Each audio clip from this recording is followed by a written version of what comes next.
Paano nga ba palakasin ang signal ng lahat ng SIM card natin ginagamit? Yan ang tanong ng ating kaibigan. Ang ituturo po natin sa ngayon, kaibigan, ay base sa aking experience sa paggawa ko nito at talaga namang lalakas ang ating SIM card signal. At kung may katanungan ka, kaibigan, i-comment sa comment section, at kung bago ka pa lang, i-click ang follow button at i-subscribe mo na din ako para personal mo kong ma-message sa mga ganito nating video. Tara, palakasin na natin ang signal ng iyong SIM. Let's go! Okay, tara na. Palakasin na natin ang SIM card signal ng iyong phone. Ay, okay po ito sa lahat ng SIM.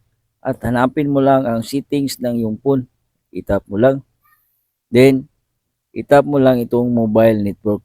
Ito yung sa iba, yung mobile data. Sa iba, mobile data po ito. Tap lang natin. Then, tap mo lang itong mobile data o kaya SIM card. At dito, hanapin mo lang ang access point name or IPN ito. At kung nahanap mo ito sa iyong phone, sa iyong settings ng iyong mobile data, itap mo lang. At dito, ito na nga yung sinasabi ko na sinishare na malakas din umagip ng signal ng SIM card. Dito po ito, pero pwede po ito sa lahat. Okay? At ang gawin mo lang para magdagdag ka ng IPN, itap mo lang yung apat na tuldok sa inyo, may check yun. Yan. At piliin mo lang ang new IPN. Yan. O, ganun. At isit mo lang yun. Okay? At magbabak lang ko. At ito ang gagayahin natin. Yan. At dito, ito ang new IPN natin sa inyo dyan. Mga blank yan. Lagyan natin ng mga fill up. Mag-fill up tayo. At dito sa name, kahit anong pangalan ilagay nyo.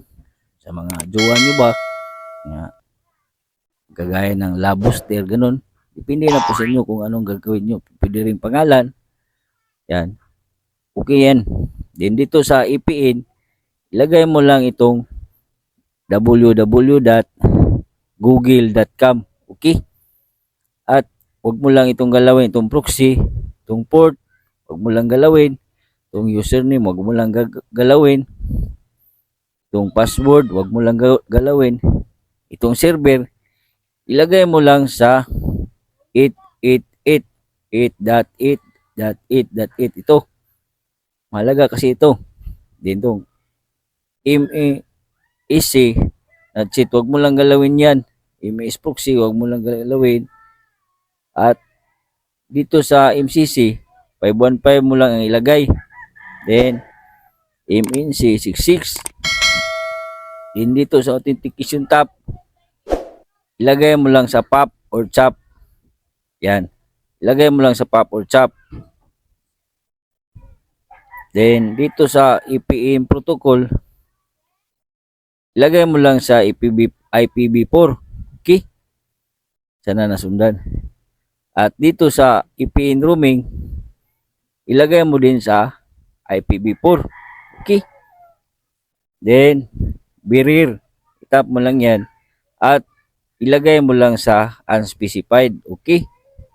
At kung nagawa mo na lahat ito, at kung hindi mo nasundan, i-comment mo lang si Baba at i-guide kita, kaibigan. Okay? At i-check mo lang. Yan. At ilipat mo lang dito sa gawa mong bagong IPN. Okay? Halimbawa ito, ganun. Ilipat ko lang. So, dito man lang ako. Yan. At okay na yan. Pag nagawa mo na ang bago mong IPN. So, dito sa amin, talagang gagana ang IPN na to. At disclaimer lang, hindi po natin hawak ang signal ng mga SIM. Sila po talaga ang may hawak dito. So, baka gagana dyan sa inyo. O, sinishare ko lang ito. Kung gagana, ay mag-comment ka na lang sa ibaba. So, huwag ka na mutang i-share natin videos. Tandaan ang kalaman ni Kemanan. God bless sa lahat.